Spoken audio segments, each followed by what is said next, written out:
Hi, this is Aaron Azrod, and welcome to the 86th episode of the Truth Island podcast. Where I last left off with Kenny, we were discussing if we as humans had the willpower to break the social conditioning which encompasses the inability to escape endless TV watching, passive styles of child rearing, and an obsession with the material world. We discussed that one of the biggest catalysts for change was a severe trauma or emotional breakdown, which forces the individual to have to confront the facade, which is their life. However, when talking about possible ways to remedy the pernicious social conditioning which has overtaken our society, we dived into the corruption of institutions and perhaps even the psychological establishment itself.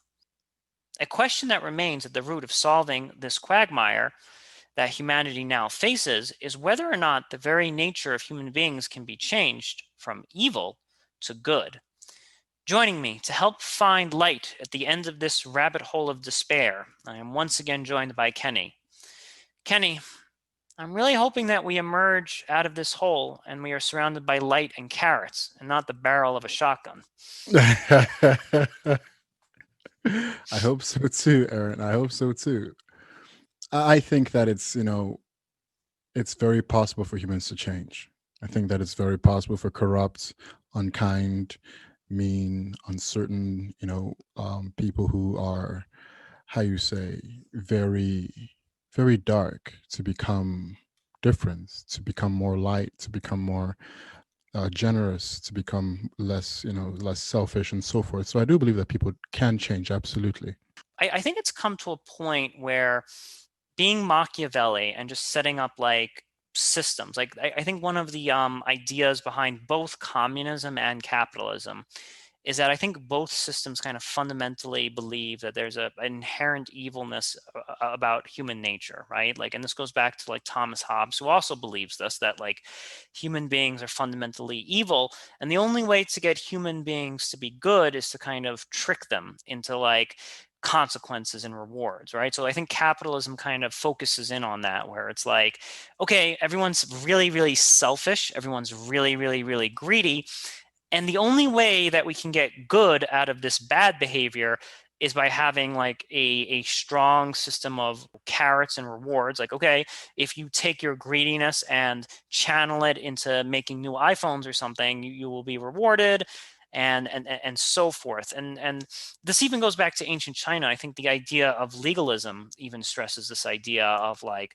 really, really, really for a society to be just, it needs really strong rewards and it needs really harsh consequences for those who don't fall in line. But none of these systems actually address the fundamental issue of human nature, which I think is the greater danger. Yeah, that's the thing. I don't think a lot of people don't understand human nature. I mean, and they they might say that, oh, human nature is pretty bad, or human nature is pretty good, but I lean towards I lean more towards the idea that human nature is pretty bad. Well, the problem is that most people don't really know just how bad it can be. And because they don't know how bad it can be, they underestimate it. And they think that it's going to be very shallow things that change it. So, reward and punishments. Yeah. it- but here's the thing, if you've been to any high school, you know that certain students get to a place where punishments don't mean anything anymore.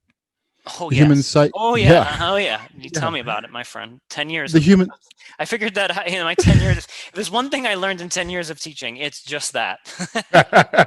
yeah, and it's not just high school students. I mean, it's the majority of the world. That's why we have prisons, and prisons have existed for a very long time. Yet they continue to be in existence Mhm. because a lot of people just don't care. They're like, you know what? I'll go in for a couple years. Sure, whatever. They comes to a place where the human mind weighs his desire versus the negative outcome of that desire and says, in other words, I don't care. And it's funny. I just did an episode about the prison system, about justice with a guy by the name of Luke, Hmm. and we actually had the conversation essentially at the end of the tunnel boil down to, are some members of our society completely incorrigible? Like they cannot be redeemed. There's no way for them to actually re-enter, like they have to be in prison for life, and there's just no way. I'm starting to think that it's a small percentage. Like I always use my classroom analogy. Okay, so when you're a teacher in New York City, the average classroom has about 34 kids, right? It's a huge number, ridiculously high. Of those 34 kids, it's always roughly about this approximation, roughly this like bell curve distribution. I would say that you always have about about maybe three kids or so that are always good, always pure hearted, always good. No matter how much chaos surrounds the classroom, they are always doing the right thing. They are always fundamentally good. That is their nature. You have three kids that are fundamentally bad. No matter how great the teacher is, no matter how wonderful the environment is, they are just inherently corrupted, and there's no candy, there's no funny jokes, there's no like engaging videos. Nothing is going to save those kids, and the rest of us are kind of like stuck there in the middle. And whichever force is more powerful, the good force is more powerful than the sheep, or the rest of the cat, the rest of the cattle will just follow the good force. If the evil force is stronger in that classroom, then all the sheep just kind of go in that direction. So I think that it's sad that most people are just sheep, but at the same time it's positive that they can be either pushed in the good or in the bad direction, and that's only a few outliers that remain fundamentally fixed at one of the polar ends of the stick.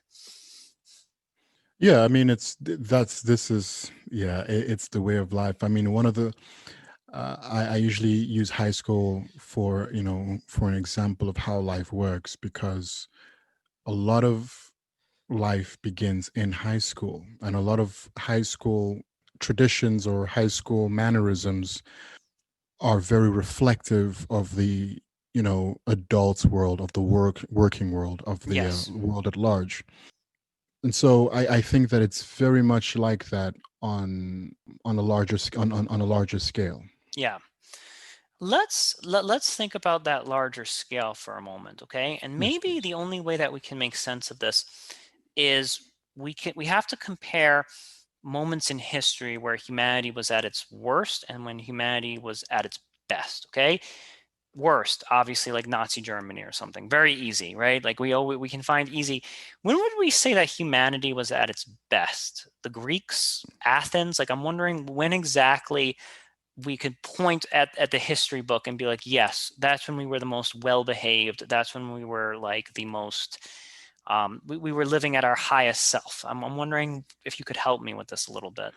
I don't think that's a possibility, because if you say the Nazis were we were at our worst, Hmm. then I'll also say that we were at our best, because in every if human nature doesn't change, if human nature is constant in that it's a certain way everywhere. This means that we're simultaneously in any generation at our worst and at our best, Hmm. because every human being has the capacity. And here's the thing: people love to we love to pick on people like Stalin or Hitler or Pol Pot, but every human being has that capacity. They have that capacity in them. It's simply a matter of choice. You can say, "Oh, I'm disgusted by it." Sure, sure, okay. But question now is, when push comes to shove, who are you? In fact, the fact that you're disgusted by it shows something about you, shows something similar. It shows something that how you say similar in you, that is how you say in the same agent that you're disgusted by, Hmm. Hmm. because they were all disgusted by something that they tried to destroy. You know what I mean? Yeah. So my point is, humanity is always at its best and at its worst. So when you have people who are like how you say Mother Mother Teresa's. Oh my goodness, you have the Mother Teresa's, we have the Gandhis, we have the and these people. We love to say that they were perfect. They weren't perfect. Everybody, if you dig deep enough, everybody has a skeleton No doubt. somewhere Yeah, in yeah. their I closet. like I heard that Gandhi cheated on his wife and things like that. Yeah, Yeah, I mean it's I yeah. love the man, but like no, Well, he's not perfect. yes, that's how the world works. I'm wondering, like, okay, I agree with you that these like malevolent and good forces are with us at all times, right? They're basically encrusted into our nature. I'm wondering what makes a society embrace a Hitler at a given point and what makes a society embrace a Gandhi at a given point. Because I think that, yes, the capacities and the potentials are all there.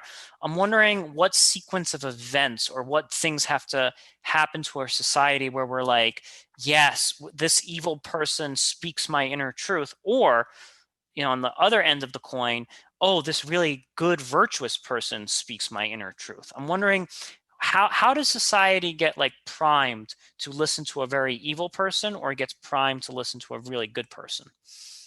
From the very moment we are born. From the very moment we're born, because I mean, the same thing is happening. It's happening right now, all the time. Because we don't see things. We love to see things in good and evil when, how you say, when it's beneficial to us, and it's always, the things we hate naturally are obviously evil, and the things we love and approve are the good things. Hmm. Human beings are naturally biased. You know what I mean? We have blind spots, and we love to hide those blind spots. And so the same people followed Hitler for the same reason they followed Gandhi, because they he how do you say, because he related to something in them that they wanted. They basically pointed to something everybody wanted, and people said, yeah, we want that. You know what I mean? And he was the one who was willing to step. They were the ones who were willing to step up and lead the people towards this thing, to make those sacrifices, quote unquote. Let me ask you this question, right? And I don't know if there's any good examples of this in history that come to mind right now. Let's just say you have like a Germany, right? Mm, And let's say you have two men. One is the evil Hitler, and let's just pretend that there's like an equivalent to Hitler, like an yeah. equivalent in goodness. Okay. And let's say both of them are equal in their charisma, equal in their eloquence, and they both have things to offer that society wants. What ultimately determines whether they give into what bad Hitler wants or what, like, the a good equivalent is offering? Because I think that, like, and I don't think it's ever. I'm living in a very, very, very like abstract, like mathematical, hypothetical world right now, right? There's probably Yeah. it's never that clean cut. But I'm supposing if there were equal forces of good and evil simultaneously fighting each other, what determines which way society is going to bend? Whichever one stays alive the longest. Whichever one, the both opponents are going to face each other. One of them is definitely going to have to take the other one out, one way or the other. It's a matter. Comes back to that, the whole idea of survival of the fittest, because at the end of the day, someone's got to give. You can't have two captains on one ship. Right. And so whoever takes the center stage, either by manipulation, either by his wits, either by violence, is going to be the one that everybody else bows to. And see, now this is something that historians kind of grapple with, and it's actually something that really frightens them a lot because some historians would be like, well, it's natural for the evil dude to use violence, right? Like the evil dude is not going to bat an eye about using violence to get what they want. Yeah. Then the good person is going to be reluctant to use violence, and then history is going to be like, oh well, that's the strong destroying the weak right there, evil guy wins. Because and we've discussed previously on this program that good is not weak. Like, I think we're both in agreement about that, right? Like, the good man Absolutely. is ultimately the stronger. I'm wondering what happened. I'm wondering if we look back at history and we see those examples of where you had an evil force that was willing to use violence and a good force that was not willing to use violence. Why exactly didn't the good prevail in that instance? Because there's a if let's just say that this is a hype. Unfortunately, my history is not very, how you say, up to snuff. So I don't know any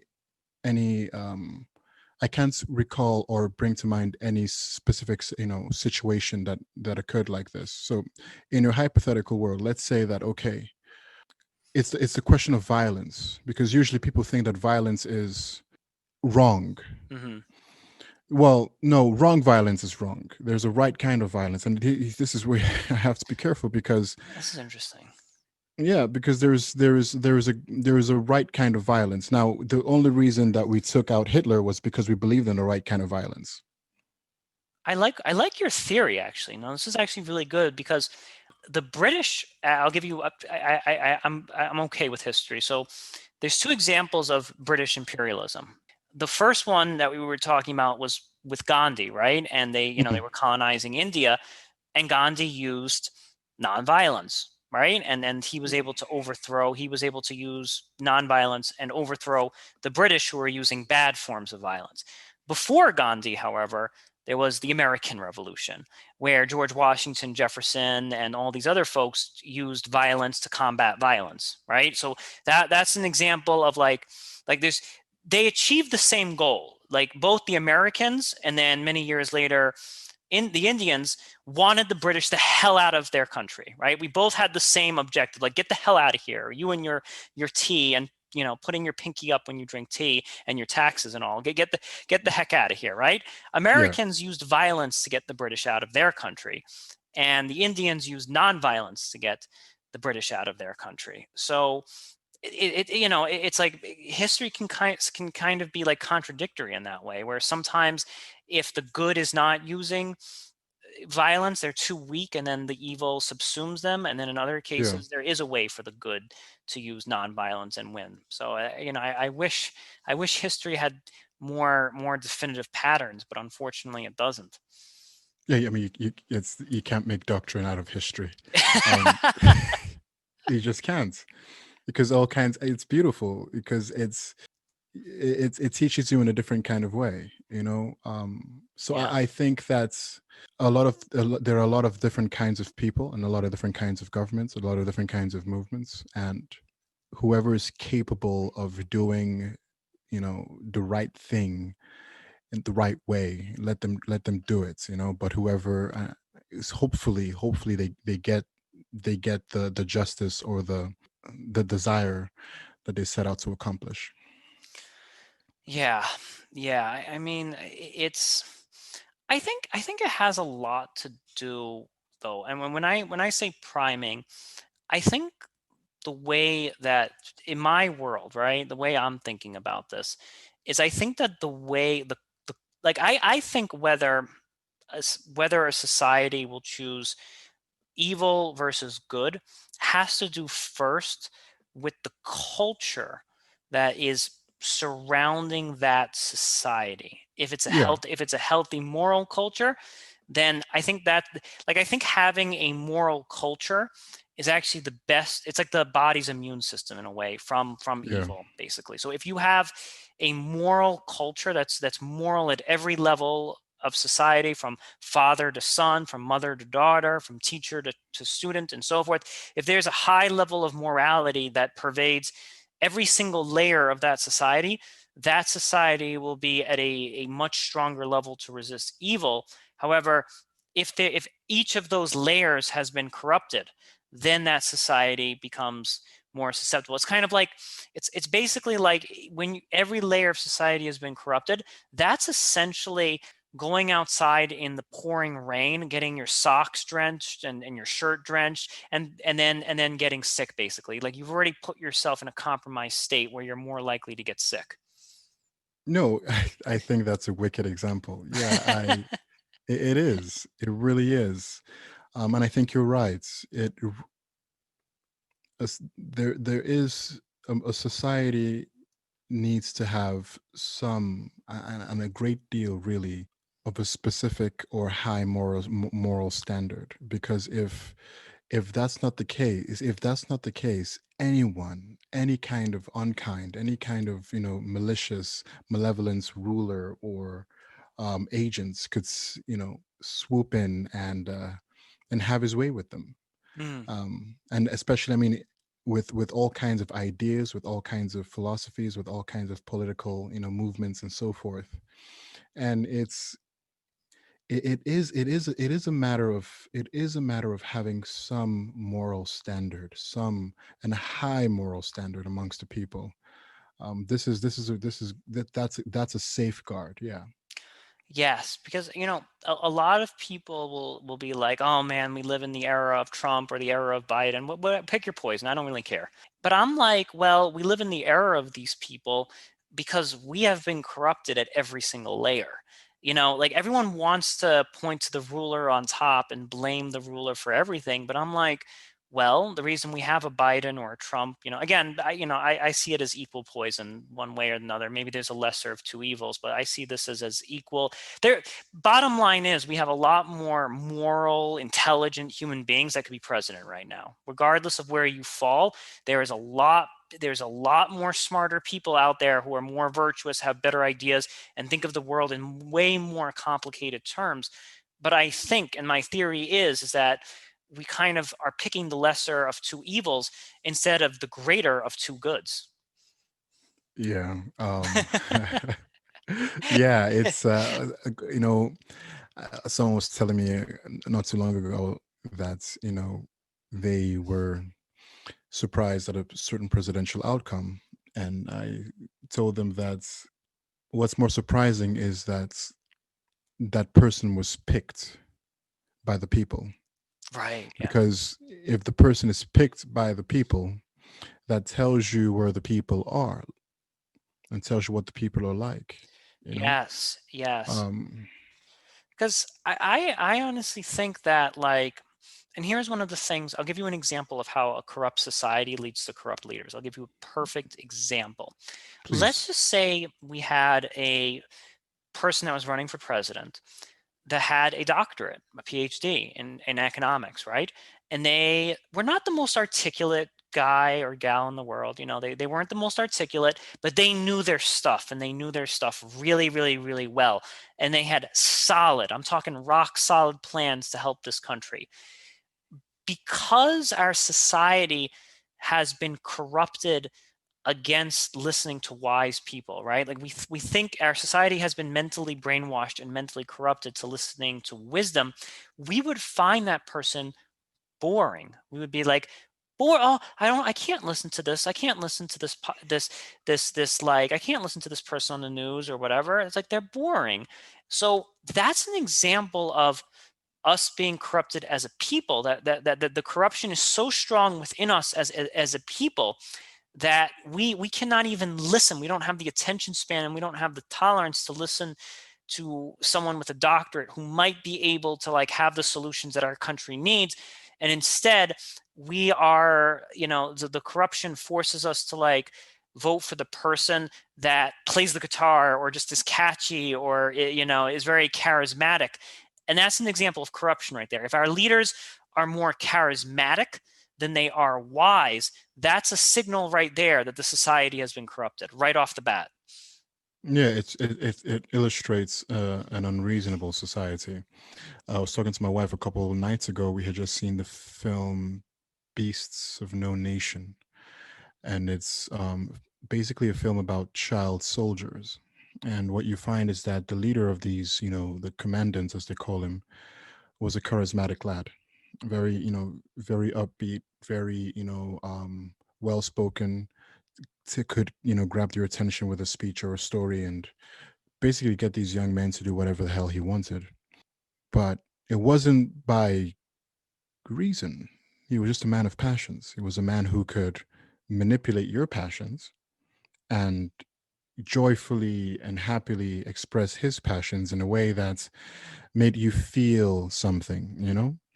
And this is the kind of these are the kind of leaders we're looking for. And I realized this that movie made me think one thing. It made me want to totally reject passions. It made me want it to be the most reasonable man I know, because to be anything less seems almost unkind. It seems it's just it doesn't seem right. But this is, this is how politics operates. Politics are not is politics. They call it political science. It's not. It's really not. It's I don't even want to call it an art, because art has reason. It's like the political drama. It's a political drama The Greeks used to of call it rhetoric. Like they would just straight up call it like that's not. They just would just straight up be like that's rhetoric. it's just That it was their is. name. That was their name for It it. is rhetoric. It's just some guy standing up there, pounding the desk, speaking passionately, and everybody's taking off their shirt and saying, "I'm going to vote for you." It's like, but yes, but what did he say? Yeah. What did he say? My friend told me this story of a young girl he had coffee with, telling him something about a certain pastor explained certain things in the Bible in such a way that her mind was blown. And he was like, "Okay, sure, whatever. Tell me what he said." And she was saying it, and it was all nonsense. And my friend said, "Okay, but you see that this is nonsense." And this is what she said: "You weren't there. It was the way he said it." Whoa. Whoa. Man, that I know so many people like that right now. I think of like all of these people at political rallies or in any of these things on the left or on the right, doesn't really matter to me, all the same. All of them, you ask them, well, ma'am, what do you believe in? Well, we're here for blah blah blah. Okay, they'll tell you one or two sentences. You ask one follow up question. One follow up question. Well, I really like the energy. I like the energy of this place. I like the Yeah. energy. Right? They always speak about the energy of the place, and then that woman that you just described reminds me of just that. She sees the pastor. It doesn't matter what that pastor is saying. It could just be a bunch of jarbled nonsense. It could be blah, blah, blah, blah, blah. And as long as that energy is there, the passion is there, then people are sacrificing themselves. But what that shows, in order for that to happen, there must be a corruption of the wisdom of the society to get to that level. Yeah, absolutely. You basically have to make people like like or close to being animals. You have to take away some part of the humanity. You have to distract them with food. You have to treat them like animals, really, for them to become like this. And it's not like it's not the obvious way. People think, oh, you treat a man like an animal by flogging him and making him sleep in his own shit, and every now and then you take him on a walk, a nice walk. No, no, you there's a different way to do that. You can make a man like you can turn a man into an animal by feeding him. You can turn a man into an animal by giving him a certain schedule. You can turn a man into an animal the way you making decisions for him and making him think it's okay to make decisions for him there. And all these things are beautiful. The man is like, oh, at least the senseless man sits there and says, oh my goodness, I've got an easy gig here. I just sit down, get fat, and watch Family Guy. Sounds great. It's like, You know yeah, what? but you're losing so much. I like that you use the word animal because when you use the word animal, what immediately popped into my head is the book of Revelations, which talks about like the mark of the beast. You'll notice the word beast, animal-like tendencies, right? Yes. And obviously the word beast is like a sort of a synonym for like antichrist-like behavior. But that's I'm not taking this on a metaphysical religious level here. But what I am saying though that there is if we're just looking at as let's just say we're assuming that the book of Revelation is just a piece of literature or mythology. Let's not take it to like the highest level right now. But if we just think of it that way, I think that book is giving us some wisdom that like the devil or the great evil will come in the form of man's passion. That's how we'll be corrupted into doing things that we know are not right because we'll be so passionate. And if you even think about Hitler himself, his what he was saying probably appealed. Probably, if you actually look at if you made a list of the things he was saying, there was probably 0% truth in anything that he was saying. It was all the passion. It was all beast-like, animalistic passion that got people to do all of these like god-awful things. He was a very charismatic speaker, very powerful speaker, and which is what he's pretty much known for today. But here's the thing: is you can appeal to a man's passions to get him to do something immediately, but not it's not going to last in the long run. He's going to run, but he'll get winded because he's, how you say, he's running for no reason. But if you appeal to a man's reason, it's harder. It's harder to appeal to a man's reason because, first of all, you have to know what the hell you're talking about. And second, he has to be a reasonable man. And if you appeal to his reason, you have changed a man's life. You have changed the way he sees the world. He's going to run for the rest of his life because he has reason to run. He has a reason not to stop, you know? So passions gets us much quicker to what we want people to go, a vote. That's all. That's what we want, you know? You want the girl to go to the dance with you?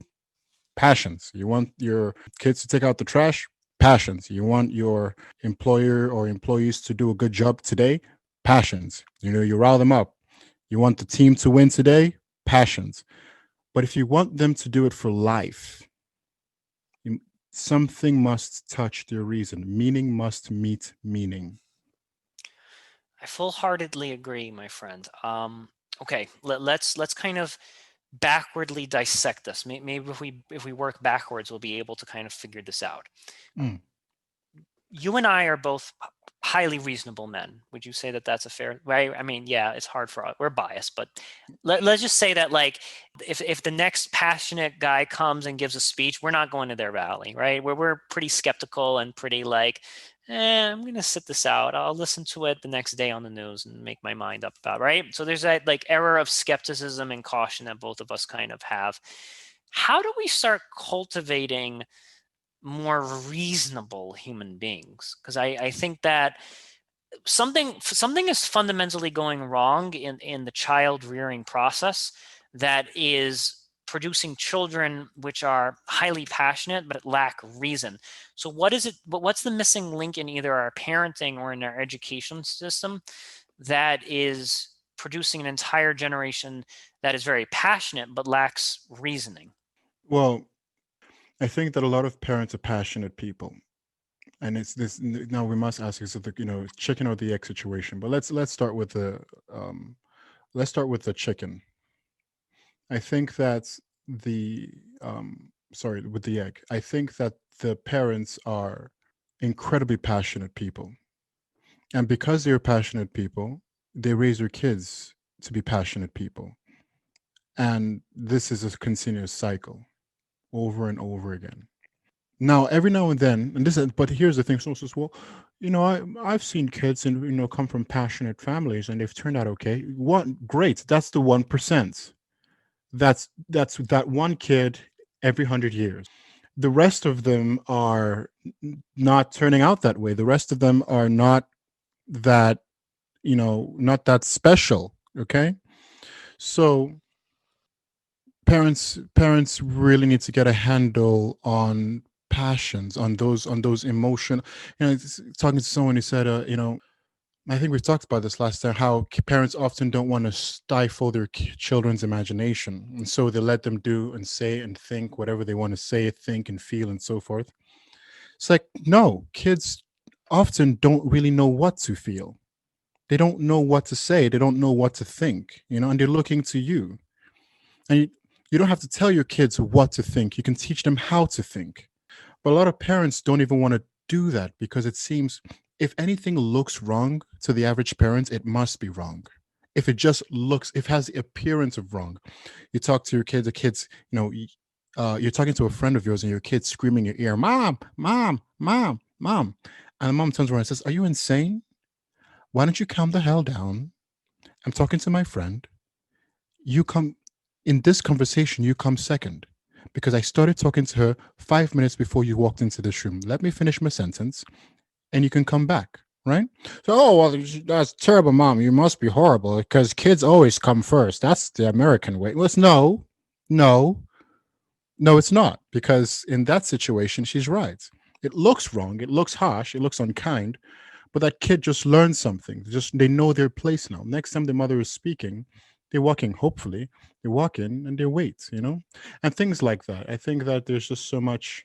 There's not enough reasonable approach to raising children to abandon or deal with your emotions adequately.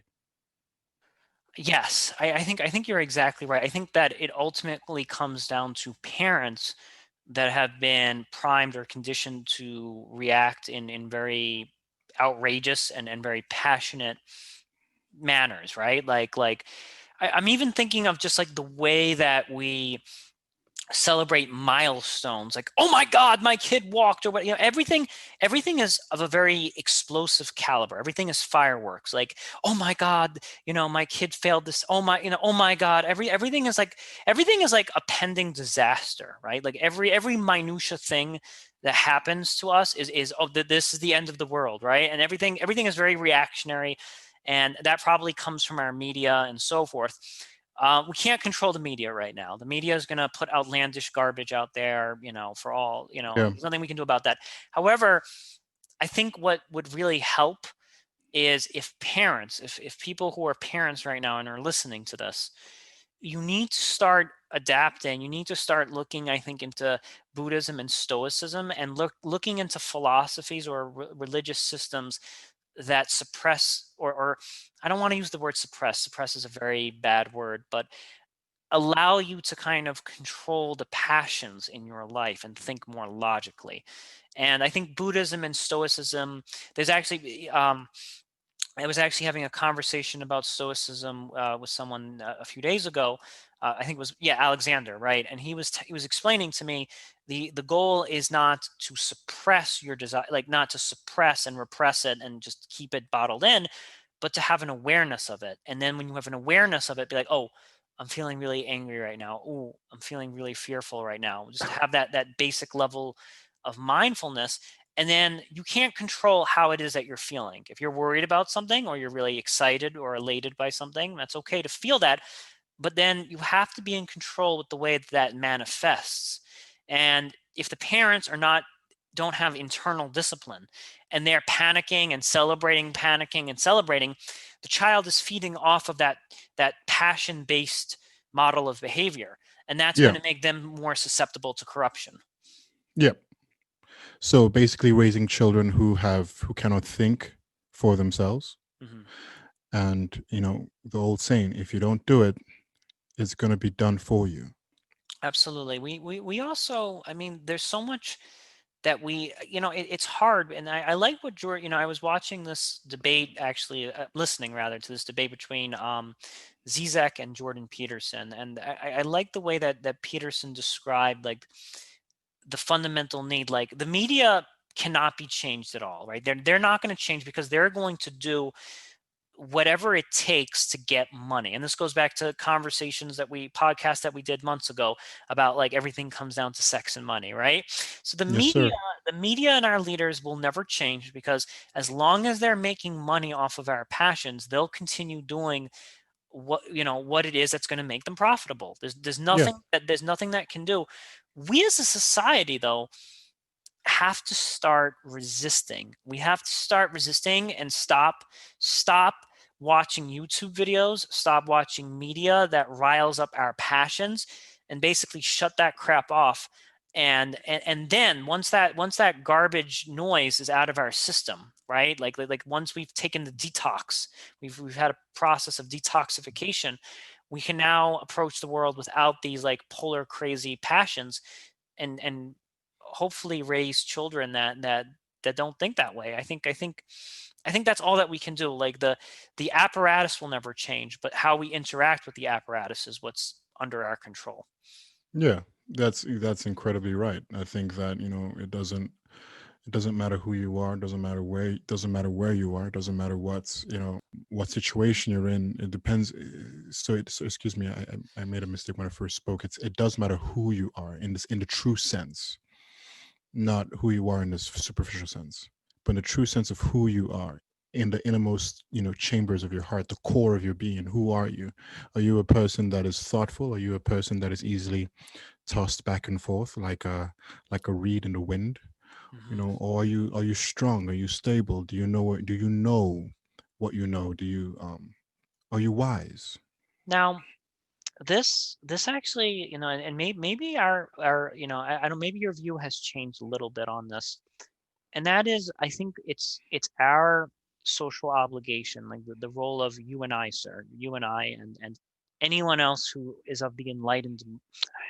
I know enlightened sounds so pretentious, but let's just say the like this realization. Anyone who's come to this realization as to what's going on, I feel as if we have some obligation or some duty to start awakening people. Duty. Duty, right?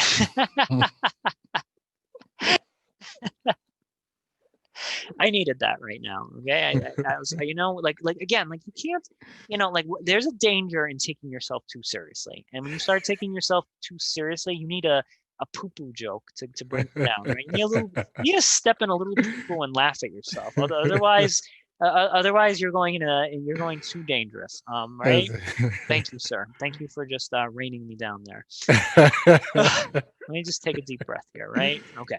Please All right. go on. Yes. Stepping off my high horse and getting on my pony. Okay. Like, Shoot low text. They're riding Shetlands. all right, all right. All right, go We on. we have a responsibility to kind of start letting the folks know, hey, you need to stop engaging, in this media. You need to stop engaging in these like really, really, really damaging things that are kind of riling up your passions. And on one hand, if we come across as the preacher, everyone's going to kind of hate us. I'm wondering if there's a way that we can start communicating with the masses, but isn't in this like ultra preachy, pretentious way of like I am beyond television, I'm beyond memes and Reddit and Ah, yeah, yeah, yeah. I don't want to come off as that. So I'm wondering like how we can fundamentally change human nature without how to talk to people without coming off as pretentious or something. Because I think on one hand we need to educate people, but then there's always that danger of coming off as like, the next cult leader or something. And that just scares people away, and rightfully so. You don't want to sound like the next cult leader or whatever. So I'm wondering Yeah. if there's a way that we can actually educate people, explain to them, hey, the media, what you're reading in the New York Times is riling up your passions and making you act irrationally. Here's how we can fix this without sounding like some kind of preachy, new age guru. Yeah, yeah, I can understand that. And so my opinion concerning that, I think is basically still the same, my good man, at least for the most part. First of all, I think it's possible. I think it's very possible to speak to people in a way that isn't condescending or isn't, preachy or isn't wroth with self-importance, but actually gentle and kind and so forth. But I think it begins with actually being gentle and kind and so forth. So that when you speak, it's not a matter of it's not a matter of having to control yourself. You just naturally don't have anything to control. You're just a pretty chill, pretty wicked guy. Now even then people are still going to crucify you, let me tell you that, because if there's anything the life of Christ has taught us, is that it doesn't matter how good you are, they ain't gonna listen. Hmm. And if you're lucky, they might shoot you, not crucify you. So I think that people are generally people are generally willing to listen for a little bit until you step on their toes, because everybody's like, you say, yeah, we need to wear more blue shirts. All the blue shirts guys are like, yeah, more blue shirts, yeah. And like, yeah, we need to wear more red shirts. All the red shirts guys are, yeah, more red shirts. And they say, you know what? We need to just get rid of shirts altogether. What? Zzz, what? Yeah, maybe I think you're onto something here, and this is why I love talking with you so much, is that you have a way of like unpackaging intense roles of wisdom with love and humor. and in a very down to earth way. And not many people, that I've talked to are able to do that, right? Like they're kind of like me. They fly up to heaven and then you get shot down, right? Like you're just like, whoa, whoa, whoa, whoa, guy thinks he's better than us, right? And that's really what it comes down to, is that like we have a disdain for people who think that they're better than us, or if they come off as too preachy, the masses say, "Oh my God, this person thinks this." Like we're all primates, right? And in the chimpanzee hierarchy, if a chimp that doesn't deserve it stands on the tallest rock, the other chimps are going to tear that chimp off that rock and be like, like they're going to rip him down and throw him on the ground and be like, how dare you? How dare you stand? You haven't earned to stand on that elevated rock above us like this. But I think there might be a way where if we're more casual and more light on the touch, and, I'm like, aha, yeah, that's funny. Did you see that movie? Oh, yeah, but by the way, stop watching so much TV. Aha, like there's like a way, there's like a cool kind of slick way of like putting in that messaging without becoming, without like asserting yourself as the as the preachy Yeah, primate yeah, that's going to get torn down, or like you said, the ultimate consequence of not, if you don't have a more tempered approach and a more laid back and friendly approach, you do get yeah. crucified. And I think Jesus is the ultimate, the ultimate embodiment of that. Yeah, Jesus, and then second to that is Socrates. Yes. Yes. Is Yeah. his demise was quite the same. So no, I understand what you're saying, and I totally believe that it's a real possibility. In fact, I think that's so. Just like so, if we're looking at it as a hierarchy or some sort of gradients, we say that okay, the world needs to learn to think, and then we go up and say okay, not just to think. Now those who have learned to think need to learn to think rightly. Okay. Then we go up and say, okay, not just think rightly, but live rightly. Okay. Go up, say, okay, all you who are living rightly, be right. Say, okay. So it's like a gradient. So the philosophers are still part of that gradient because the philosophers often are the people who are thinking. Yeah. Right. And the people who are, and not many of them are living what they're thinking. I can tell you that much, And so the Well, philosophers the philosopher's goal, or should I say the philosopher's, before the philosopher becomes the preacher, and every philosopher at some point needs to become a preacher, and I mean this sincerely, because the philosopher needs to preach to his kids. He mm, does. He does. That's so. Well, that's patriarchal bullshit. Well, it works. It works. The philosopher needs to preach to his kids, and if maybe the mom who is the philosopher, she needs to do that too. sure. You know, because because there comes a time when all your wisdom needs to be, at least verbally translated to another, so that because and it's not going to take by osmosis. They're not just going to soak it in, but sometimes it sticks every now and then, and you never know how you're going to encourage, and train and change the lives, the trajectory of your children's lives, and not just your children, but neighbors and so forth, those who will listen. So I do believe that philosophers at some point need to preach, but before they preach, there's something needs to happen in them. They need to pass their own milestone, and which is to live what they preach. They Mm, need to be filled. If you're a preacher of kindness, you better be one hell of a kind guy. If you're a preacher of self-control, you better be darn right self-controlled yourself. If you're a preacher of passionless reason all the way, you better be that. And so I think it's for philosophers, the trick is really them living, primarily them living what they think. And then you'll see often, a friend of mine who's been a pastor for years says that one thing that he's noticed is that he says that people usually come to him and say, hey man, okay, so what they do, oh, he's actually the pastor at not the pastor, but the host of the big house. It's his house. And so the big house is the Big House Society. It's a place in Moscow, Idaho, where people come, I'm talking every single day, to have conversations of all kinds. Is cannibalism a good thing? To, does God exist? To, as soon as is COVID's over, I'm flying there. I'm going to the big house, man. and you'll be more than welcome, more than welcome. I mean, give them a call even, because there might be a room and board for you. Wow. So there's his house is always open 247. That means anybody can walk in at any point to smoke a cigar and chill in his library and chat with him if he's there. So his life is a very open life. Hmm. And because of that, people have gone to see how he lives his life. Now, this guy is a very fascinating guy in that he's a very strange man. He's a very peculiar man. I've never met anybody in my life like him. But usually, young men like me walk up to him and say, "Hey, at some points, they ask, why is your life like this? Why are you the way you are? Because it's incredible. How do you do this?" Right? And then he tells them, he says, "Well, this is basically how I live my life." That's where every philosopher wants to be. And he will describe himself as a Christian philosopher, a social Christian philosopher. So that's where every philosopher wants to be.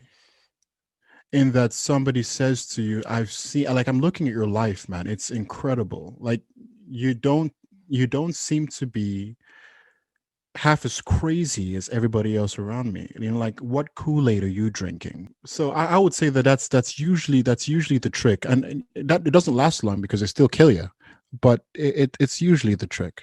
That's a beautiful insight, Kenny. Thank you. It reminds me of one of the first podcast episodes I did with Claire. You really win people by leading by example rather than preaching. And I think the gentleman that you just described that runs the big house basically is a walking embodiment. And I can't wait to one day meet this guy in the sense that he's not outwardly being like, look at me, look at how I live, look at my bookshelf, right? He's not telling everyone, look at my bookshelf. You just happen to walk in his house and notice, geez, this dude's got a lot of books on his shelf. And Yeah. I think that that's something I could learn from, man. I actually think that is a very, very valuable lesson, is how maybe, and I assume this guy is considerably older than us, so maybe the fact that he has developed a track record in his community of like, listen, this guy has been living in that house for 30 years, not one time has the police ever been there, not one time has the guy ever been drunk, or like all of these years have gone by, and not like, I think maybe having that flawless, and I mean absolutely, like, like white glove inspection, flawless lifestyle is what really changes people, because maybe you have to get to this level of behavior where you no longer have to tell anyone anything. They're begging you for the answers because they see what you have is so darn valuable. Yeah, people love being happy. I've noticed that uh, I don't know anybody in this world, if they didn't have $1 million, who wouldn't work hard as hell for $1 million if you told them that $1 million was the price for the happy pill. Mhm. Like this pill that will make you really happy for the rest of your life. It's not a drug, it's just natural. It just can you take one pill and you're just happy all the time. Right. Nothing brings you down. People really want to be happy. And when they see another human being who is naturally and genuinely happy, people often pretend to be happy, but it's very obvious that they're not. But when you see another human being who is genuinely happy with their life, it's fascinating to watch. And we want to know what the trick is. We want to know what the juju is, what the voodoo is, what the, what dance, what tango are you dancing, Yes. um I yeah. can't believe we've gotten this far without doing like an episode called "What is Happiness." Like, I actually, I'm just like, man, I'm writing these things down. I think we made some awesome progress. I don't, maybe we didn't solve all of the world's problems, but this was some great progress, my friend. Like, I think I definitely feel like our last episode, took us in a dark corner, but I feel like we're not out of the tunnel yet, but I see some holes in the tunnel, and I see some sparkles of light that we could start walking Yeah. towards. My friend, thank you again. Thank you for having me, my good man. This concludes the 86th episode of the Truth Island podcast. Now, I'm Aaron Azrod.